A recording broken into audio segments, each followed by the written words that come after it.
The community college parking lot was nearly empty that Tuesday evening when Lisa pulled up in her old Honda. She sat in the car for a moment, staring at the music building through her windshield. Her hands were shaking slightly, and she gripped the steering wheel tighter to steady them.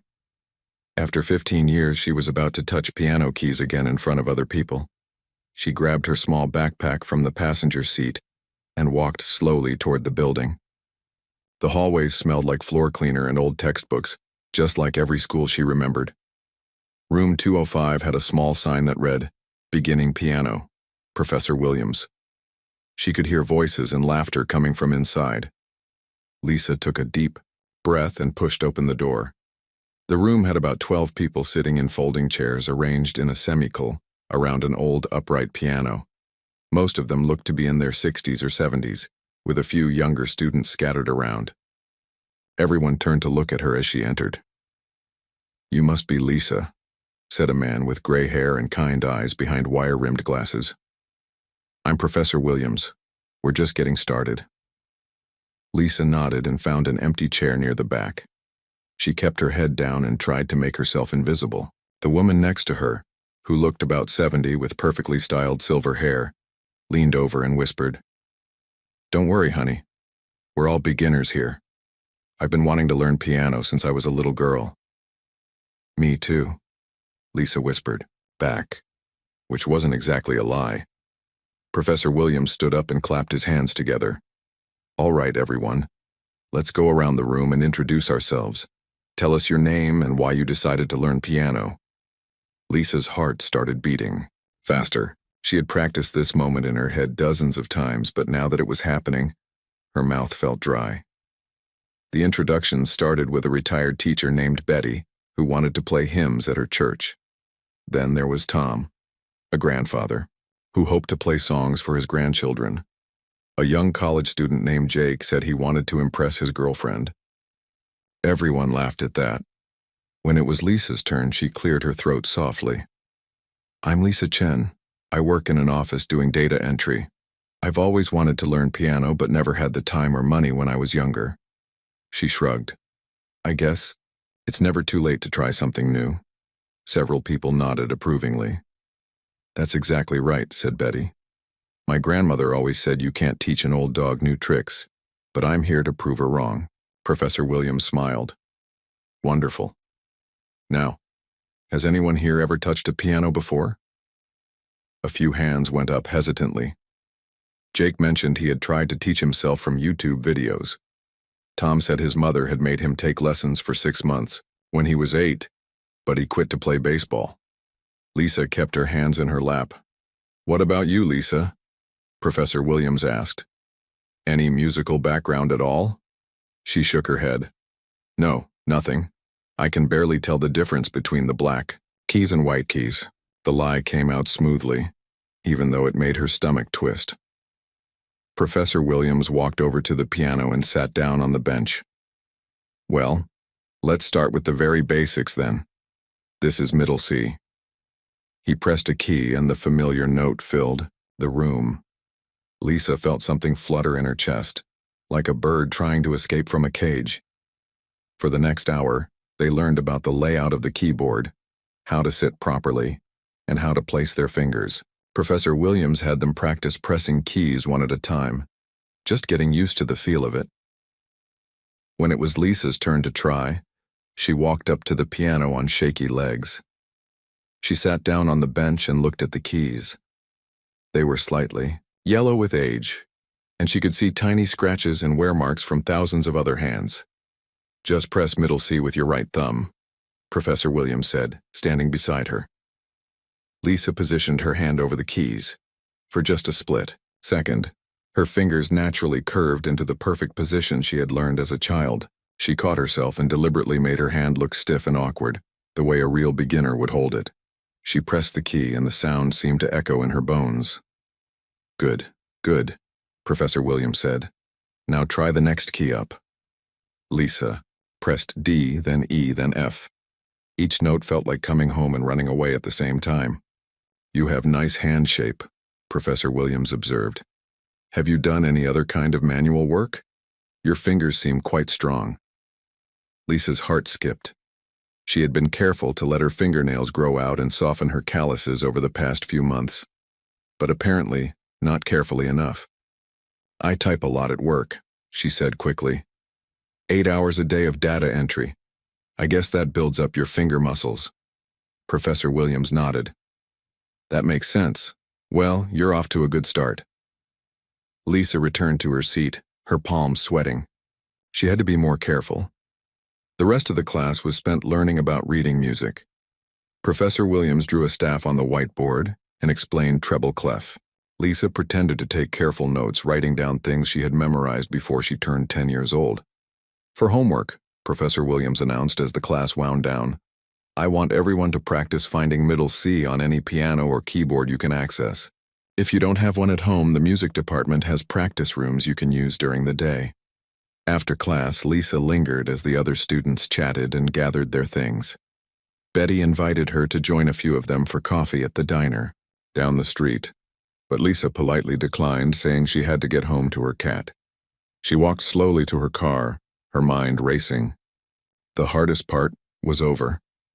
She had gotten through the first class without anyone suspecting anything, but she knew the real challenge was just beginning. At home, Lisa lived in a small house on the outskirts of town. It was the kind of neighborhood where people minded their own business and houses sat far enough apart that you couldn't hear your neighbors' televisions. She unlocked her front door and walked through her simple living room, past the kitchen, to a door that led to the basement. She flicked on the lights and walked down the creaky wooden steps. The basement was her secret. In one corner sat a beautiful black grand piano, its surface covered with a thick cloth to protect it from dust. Sheet music was stacked neatly on shelves along the walls. There were framed photos she couldn't bear to look at anymore, turned, face down on a small table. Lisa pulled off the cloth covering and ran her hand along the smooth wood. The piano had been her companion for so many years, through triumph and heartbreak, through the highest highs and the lowest lows of her life. She sat down on the familiar bench and lifted the lid, exposing the keys that had once been as familiar as her own heartbeat. Her fingers found their way to middle C and she pressed it gently. The sound filled the basement, rich and warm and perfectly tuned. She had paid a technician to come service it every year, even during the years when she never played it. Lisa closed her eyes and let her hands remember what they knew best. Without thinking, she began to play a simple scale, then a melody, then something more complex. The music flowed out of her like water that had been dammed up for too long. For 20 minutes, she played everything her heart wanted to hear. Then, she stopped abruptly, as if waking up from a dream. She couldn't do this. Not yet. She had to stay in character, had to be the beginner she was pretending to be. If she was going to make this work, she needed to practice being bad at piano, which might be the hardest thing she had ever done. 3 weeks had passed since Lisa started the piano class, and she was getting better at pretending to be terrible. Every Tuesday evening, she would sit in that same chair near the back of the room and carefully stumble through simple exercises that a 5-year-old could master. But Professor Williams was starting to notice things. "Lisa, can you come up and try this scale again?" he asked during their 4th class. The other students were still struggling with basic finger positions, but Lisa had been making what appeared to be remarkable progress. She walked to the piano, her heart doing that familiar flutter. The room smelled like chalk dust and someone's floral perfume. Betty, the retired teacher, gave her an encouraging smile from the front row. Lisa sat down and positioned her hands over the keys. She had spent hours at home practicing how to play badly, something that was much harder than it sounded. Playing a wrong note on purpose felt like deliberately walking into a wall. "Just the C major scale, like we practiced," Professor Williams said, standing beside the piano bench. Lisa started playing, carefully adding hesitations and hitting a couple of wrong keys. But even with the mistakes, something felt different about the way she touched the piano. Her posture was too natural, her hand movements too fluid. "Stop for a moment," Professor Williams said gently. Lisa's hands froze over the keys. Had she given herself away? "Your hand position is really quite good," he continued, adjusting her wrist slightly. "Most beginners have trouble keeping their wrists relaxed like this. Have you been practicing a lot at home? Every day, Lisa said, which was true. She just didn't mention that she practiced being bad for an hour, then played masterpieces for another hour in her basement. It shows. Your muscle memory seems to be developing faster than most students. Professor Williams tapped his pen against his music stand. I'm thinking maybe we should challenge you a little more. Lisa felt a cold sweat break out on her forehead. Oh, I don't think I'm ready for anything harder. I still make so many mistakes. Mistakes are how we learn, Professor Williams said with a smile. Jake, can you come try this scale now? Lisa returned to her seat, her legs feeling unsteady. Jake, the college student who was trying to impress his girlfriend, took his turn at the piano. His fingers fumbled over the keys and he played several wrong notes without even realizing it. See? Professor Williams said to the class. Everyone progresses at their own pace. Some people have more natural ability than others. After class, Lisa was packing up her notebook when Professor Williams approached her. Lisa, do you have a minute? She nodded, even though every instinct told her to run. I've been teaching piano for 25 years, he said, sitting on the edge of a desk. And I can usually tell when someone has more potential than they realize. You're picking things up remarkably quickly. I just practice a lot, Lisa repeated, clutching her backpack straps. That's wonderful. Practice is everything in music. Professor Williams pulled out a piece of sheet music from his folder. I'd like you to try something for next week. It's a bit more challenging than what we've been doing, but I think you can handle it. Lisa looked at the paper he handed her. It was for Elise by Beethoven, the simplified version that most piano students learned in their first year. To her, it was as basic as breathing. She had performed the full, complex version at Lincoln Center when she was 16. This looks really hard, she said, hoping her voice sounded appropriately worried. It's definitely a step up, Professor Williams agreed. But I have a feeling you might surprise yourself. The melody is quite beautiful once you get the hang of it. Lisa stared at the sheet music. The notes looked back at her like old friends she was pretending not to recognize. What if I can't do it? She asked. Then we'll work on it together until you can. That's what I'm here for. Professor Williams stood up and gathered his things. Just take it slow and don't put too much pressure on yourself. Lisa drove home that night with the sheet music sitting on her passenger seat like a time bomb. At every red light, she glanced over at it, feeling the weight of what Professor Williams was asking her to do. At home, she went straight to her basement and sat at her grand piano. She placed the simplified version of Für Elise on the music stand, then pulled out a more advanced version from her collection and set it beside it. The difference was like comparing a children's book to a novel. The simplified version had the basic melody and simple accompaniment. The advanced version was full of intricate passages, complex harmonies, and technical challenges that would make most pianists sweat.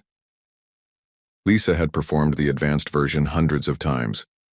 She could play it in her sleep, with her eyes closed, probably while having a conversation about something else entirely. But now she had to pretend that the simple version was difficult. She started playing the easy arrangement, forcing herself to go slowly and add mistakes. It felt like trying to walk normally while pretending to have a limp.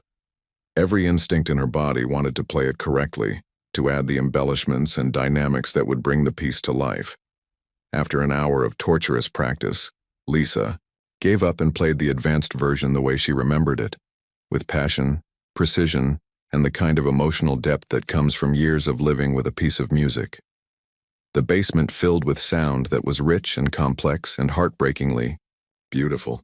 For a few minutes, she forgot about her secret and her lies and just let herself be who she really was. When she finished, she sat in the silence that followed, feeling both satisfied and guilty. The next Tuesday, Lisa arrived at class with sweaty palms and a printout of Für Elise covered in her own pencil marks where she had deliberately written in wrong notes to remind herself to play badly. Who'd like to share their practice from this week? Professor Williams asked.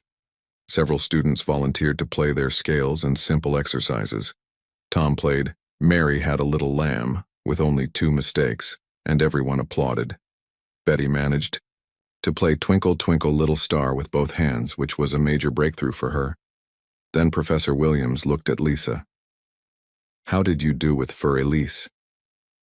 "It was really hard," Lisa said honestly. "I'm not sure I got it right.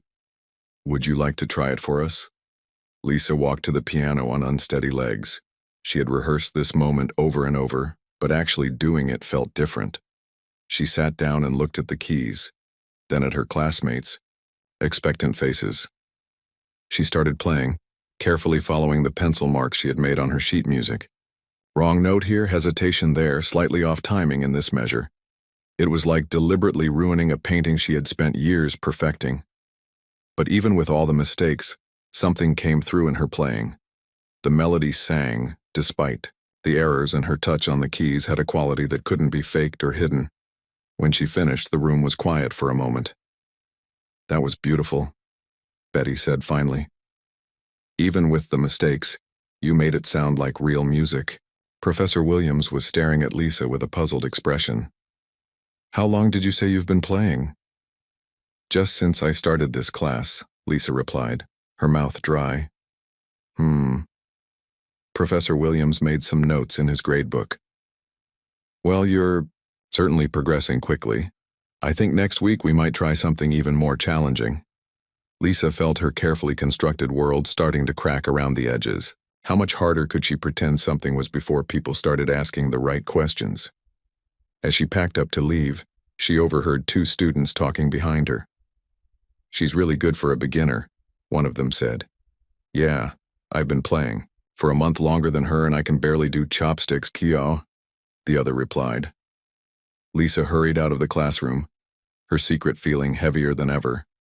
She was walking a tightrope, and the distance to the ground was getting farther with each passing week.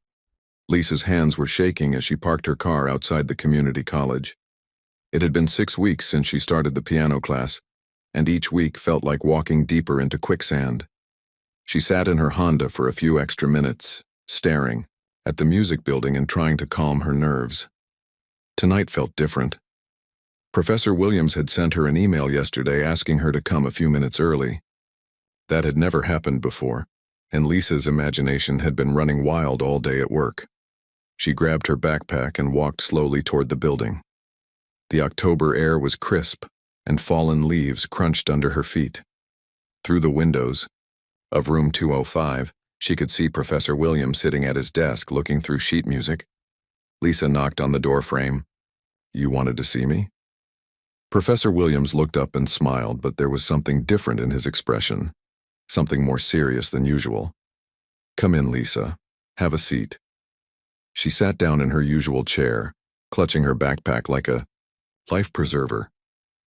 "I've been thinking about your progress over the past few weeks," Professor Williams began, leaning back in his chair. "You're advancing faster than any student I've had in years. Your finger technique, your musical understanding, the way you approach difficult passages, it's really quite remarkable." Lisa's heart started pounding.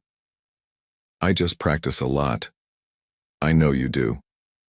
And it shows." Professor Williams stood up and walked over to the piano. "But I'm starting to think that maybe I've been holding you back. You need a real challenge." He picked up a piece of sheet music from the piano and walked back to her. Lisa's blood turned to ice when she saw what it was. Rachmaninoff's Prelude, in C-sharp minor. The same piece she had performed at Carnegie Hall 15 years ago. The piece that had made her famous. The piece that had launched her international career and eventually led to her breakdown when the pressure became too much. "This is one of the most difficult pieces in the classical piano repertoire," Professor Williams said, handing her the music. "Most conservatory students don't attempt it until their 3rd or 4th year." Lisa stared at the familiar notes on the page. She knew every measure by heart, every crescendo, every delicate passage that required perfect timing and years of technical training. "Professor Williams, I think this might be too hard for me," she said, her voice barely above a whisper. That's exactly what every great pianist has said before tackling their first major challenge.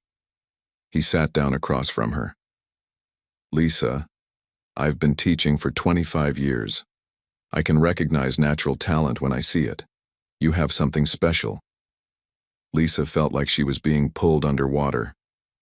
but I've only been playing for 6 weeks. Sometimes that doesn't matter. Mozart was composing symphonies when he was 8 years old. Some people are just born with music in their souls. If only he knew how right he was. What if I can't do it? Lisa asked. Then you'll learn something in the attempt. But I have a feeling you might surprise everyone, including yourself. Professor Williams glanced at his watch.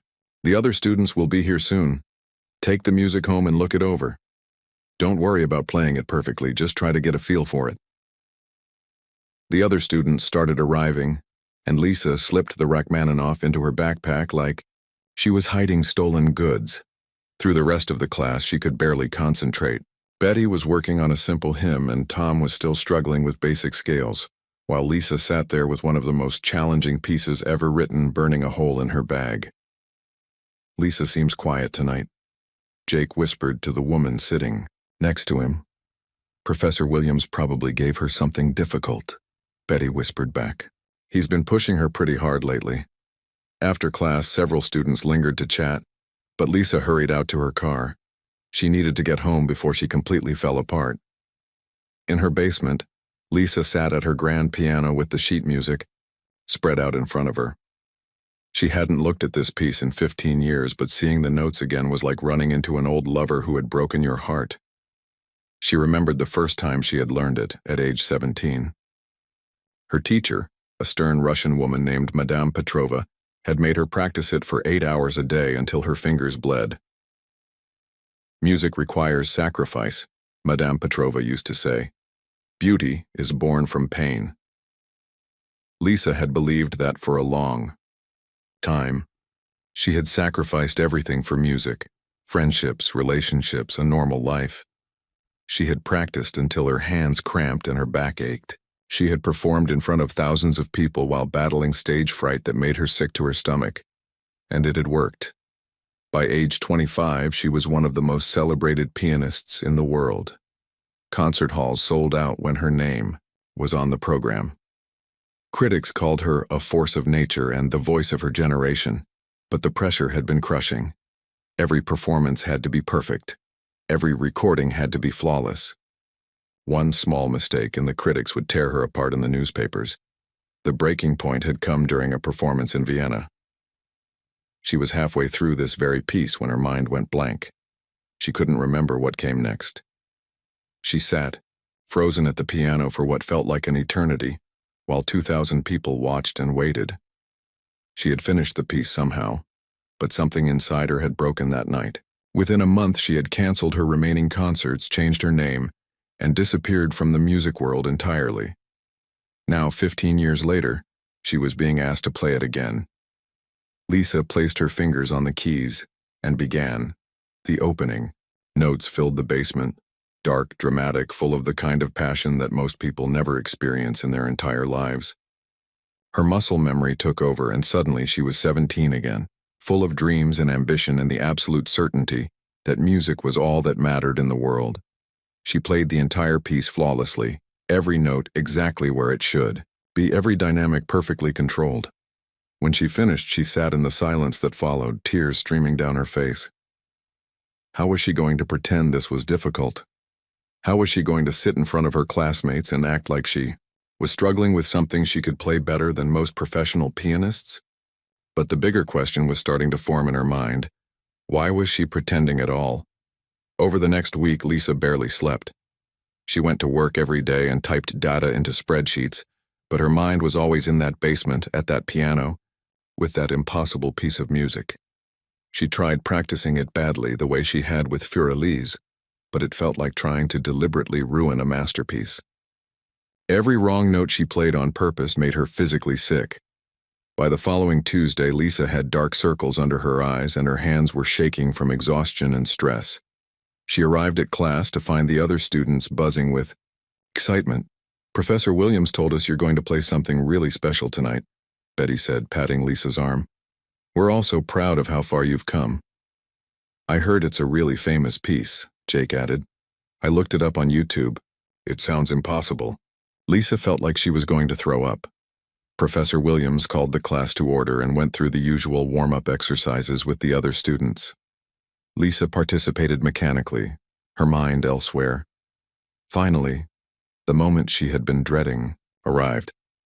"Lisa, would you like to share what you've been working on this week?" Lisa stood up on unsteady legs. The room felt smaller than usual, and the faces of her classmates seemed to be pressing in on her from all sides. She walked to the piano and sat down on the bench. The keys looked the same as always, but everything felt different. This wasn't her basement where she could play in private. This wasn't a concert hall where she was expected to be perfect. This was somewhere in between, a place where she had to choose who she wanted to be. Lisa looked back at her classmates. Betty gave her an encouraging smile. Tom nodded supportively. Jake had his phone out, probably ready to record whatever happened next. Professor Williams stood beside the piano, waiting. "This piece," Lisa said quietly, "is really important to me." She turned back to the keys and placed her hands in position. For just a moment, she closed her eyes and made a decision that would change everything. When she opened her eyes and began to play, there was no more pretending. Lisa's hands hovered over the keys for what felt like forever. The room was completely silent. She could hear the old building settling, the hum of fluorescent lights overhead, and her own heartbeat pounding in her ears. She looked down at her fingers, positioned over the opening chord of Rachmaninoff's Prelude. These hands had once commanded standing ovations from audiences around the world.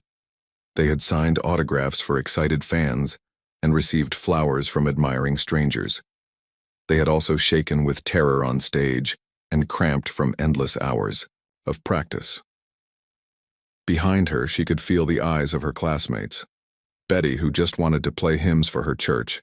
Tom, who dreamed of playing simple songs for his grandchildren. Jake, who was still struggling with basic scales but never gave up trying. These people had welcomed her into their group without question. They had cheered for her small victories and encouraged her through pretended struggles. They trusted her, and she had been lying to them for 2 months. Lisa took a deep breath and pressed down on the opening chord. The sound that came from the old, upright piano was nothing like what she was used to from her grand piano at home, but it didn't matter. The music was bigger than any instrument. The moment her fingers touched the keys, 15 years of silence cracked open like an egg. The opening measures of the prelude are dark and dramatic, like storm clouds gathering on the horizon. Lisa played them with a power and confidence that seemed to come from somewhere deep inside her soul.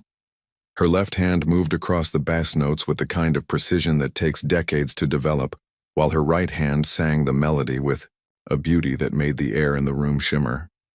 She was no longer thinking about pretending to be a beginner. She wasn't thinking about maintaining her cover or protecting her secret. She was just playing music the way she had been born to play it. Behind her, she heard someone gasp. Then another person whispered something she couldn't make out. But Lisa was lost in the music now, in the complicated passages that required her fingers to dance across the keys faster than most people could even see.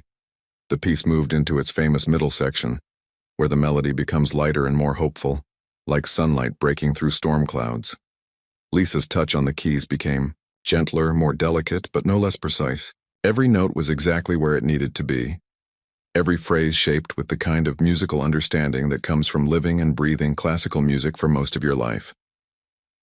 Professor Williams stood frozen beside the piano, his mouth slightly open. In 25 years of teaching, he had never heard anything like this from a student. He had never heard anything like this from most professional pianists. The music built toward the dramatic conclusion, where the opening theme returns, with even more power and intensity. Lisa's entire body moved with the rhythm, her shoulders swaying, her head tilted back slightly as if she was listening to something only she could hear. Her classmates sat in stunned silence. Betty had tears in her eyes. Tom was leaning forward, in his chair, completely mesmerized. Jake had stopped recording with his phone and was just staring, his mouth hanging open. This wasn't the Lisa they knew. This wasn't the quiet office worker who had stumbled through Twinkle, Twinkle, Little Star just 2 months ago. This was someone else entirely, someone who belonged on the world's greatest concert stages. The final chord rang out in the small classroom, and then there was complete silence.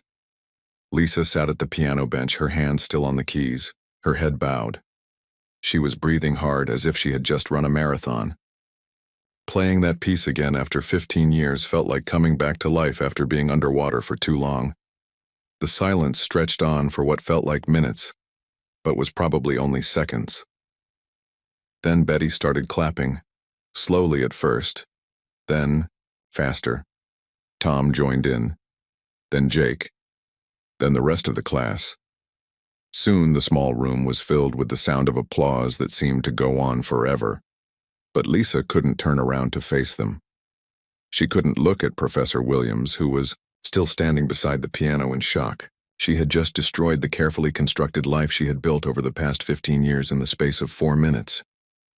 "Lisa," Professor Williams said quietly, his voice barely audible over the applause. "Who are you, really?" The applause gradually died down as the other students realized something important was happening. Lisa finally turned around on the piano bench to face the room. Her cheeks were wet with tears she didn't remember shedding. "I'm sorry," she whispered. "I'm so sorry I lied to all of you." Betty leaned forward in her chair. "Honey, what are you talking about?" Lisa looked around the room at these people who had become her friends, who had accepted her without question, who had shared their own struggles and dreams with her. "My name isn't really Lisa Chen," she said, her voice stronger. "No. It used to be Elena Volkov. I was a concert pianist. I played in Carnegie Hall and Lincoln Center and concert halls all over the world. The room was so quiet you could hear a pin drop." "Elena Volkov," Professor Williams repeated slowly. "The pianist who disappeared from the concert circuit about 15 years ago?" Lisa nodded, unable to speak. Jake pulled out his phone and started typing frantically. After a few seconds, his eyes went wide. "Oh my God," he said, turning his phone toward the others. "She's famous, like really famous. There are videos of her playing at Carnegie Hall when she was in her 20s. "But why?" Betty started, then stopped, not sure how to finish the question. Lisa wiped her eyes with the back of her hand. "I had a breakdown during a performance in Vienna. I couldn't handle the pressure anymore. Everyone expected me to be perfect all the time. One small mistake and the critics would destroy me in the newspapers. I was having panic attacks before every performance. I stopped eating. I stopped sleeping." She took a shaky breath before continuing. "So I ran away. I changed my name, moved to a small town, got a regular job. I thought if I could just be normal, just be nobody special, maybe I could be happy." Tom shook his head in amazement. "But you're incredibly talented. Why would you want to hide that?" "Because being talented isn't always a gift," Lisa said. "Sometimes it's a prison. I spent my whole life practicing piano 8 hours a day. I never had friends my own age. I never went to parties or dated or did any of the things normal people do. Music was everything, and when it became too much, I had nothing else." Professor Williams sat down heavily in a nearby chair. "So when you came to my beginner's class, I missed playing, but I was terrified of being recognized. I thought if I could just pretend to be learning from scratch, maybe I could enjoy music again without all the pressure." Jake was still staring at his phone. "It says here that you just vanished. No one knew what happened to you. There were rumors that you had died or been kidnapped or something." Lisa laughed, but it wasn't a happy sound. "I guess in a way Elena Volkov did die. I killed her because I couldn't live as her anymore." The room fell silent again. Lisa looked around at her classmates, trying to read their faces. Were they angry that she had deceived them? Disappointed? Hurt? Betty was the first to speak. "Honey," she said gently, "you didn't lie about anything important. You were still the same kind person who helped me with my fingering and encouraged Tom when he was struggling. The music you just played was beautiful, but you're beautiful too, just as you are." Tom nodded in agreement. "I don't care if you're famous or not, you're still our Lisa." Professor Williams was quiet for a long moment, processing everything he had just learned. Finally, he spoke. "Lisa, Elena, whoever you want to be," he said. "That was the most incredible thing I've ever heard in this classroom. But I have to ask, are you ready to be that person again? Because after tonight, there's no going back to pretending." Lisa looked down at her hands, still trembling slightly from the adrenaline of performance. She thought about her quiet life, her small house, her job entering data into spreadsheets. She thought about the peace she had found in being nobody, special. But she also thought about the feeling that had just coursed through her body while playing that piece. The pure joy of making music at the highest level. The connection between her soul and the piano that she had missed every single day for 15 years. I don't know, she said honestly. I don't know who I want to be anymore. 3 days after her revelation in the piano class, Lisa's phone wouldn't stop ringing. Word had spread faster than she could have imagined. Jake had posted the video he recorded on social media, and within hours, it had thousands of views. By the next morning, music blogs were sharing it. By the afternoon, major news outlets were calling it the most incredible piano performance ever captured in a community college classroom. Lisa sat in her living room, staring at her phone as another unknown number flashed on the screen. She let it go to voicemail, just like she had done with the previous 47 calls. The doorbell rang and Lisa peeked through the curtains to see a news van parked outside her house. A reporter with perfect hair was standing on her front porch holding a microphone. Lisa backed away from the window, her heart racing. This was exactly what she had been afraid of for 15 years. The attention, the pressure, the feeling of being hunted by people who wanted to turn her life into a story. Her phone buzzed with a text message. It was from Betty. Honey, I saw the news trucks outside your house on TV. Do you need somewhere to stay? You're welcome at my place. Then another text, this one from Tom. Don't let them pressure you into anything you don't want to do. We're here for you. And another from Jake. I'm sorry about posting that video. I didn't think it would blow up like this. I can take it down if you want. Lisa felt tears welling up in her eyes, but for the first time in days, they weren't tears of fear or regret. These people barely knew her real story, but they were offering to protect her anyway. She texted Betty back, "Thank you. I might take you up on that." An hour later, Lisa was sitting in Betty's cozy kitchen, drinking tea from a china cup and watching the news coverage on a small TV on the counter. The reporter was interviewing Professor Williams outside the community college. In 25 years of teaching, I've never encountered anything like this, Professor Williams was saying. She fooled all of us completely. Her technique is flawless. Her musical interpretation is sophisticated beyond anything I've heard from students half her age with years more training. Do you feel deceived by her false identity? The reporter asked. Professor Williams paused for a moment. No, I don't. I think she was trying to find her way back to something she loved without the crushing weight of expectations. As an educator, I understand that sometimes people need to start over, even if they're starting from a place of incredible skill. Lisa smiled despite herself. Professor Williams got it. Betty muted the TV and sat down across from Lisa. So what are you going to do now, dear? Lisa stirred her tea slowly. I honestly don't know. Part of me wants to disappear again, change my name again, move somewhere even more remote. And the other part? Lisa was quiet for a long moment. The other part of me remembers how it felt to play that piece the other night. How it felt to make music again without apologizing for it or hiding it. Betty reached across the table and patted Lisa's hand. You know, when I was younger, I wanted to be a singer. I had a decent voice, nothing spectacular, but I loved to sing. My parents told me it wasn't practical, that I should focus on getting married and having children instead. Lisa looked up from her tea. I did what they wanted. I got married, had kids, became a teacher, and I was happy mostly. But there was always this little voice in the back of my head wondering what would have happened if I had tried. Betty smiled. I'm 72 years old and I'm just now learning to play piano because I finally decided it's never too late to do something that makes you happy. But you have a gift that most people would kill for. The question is, what are you going to do with it? That evening, Lisa drove back to her house.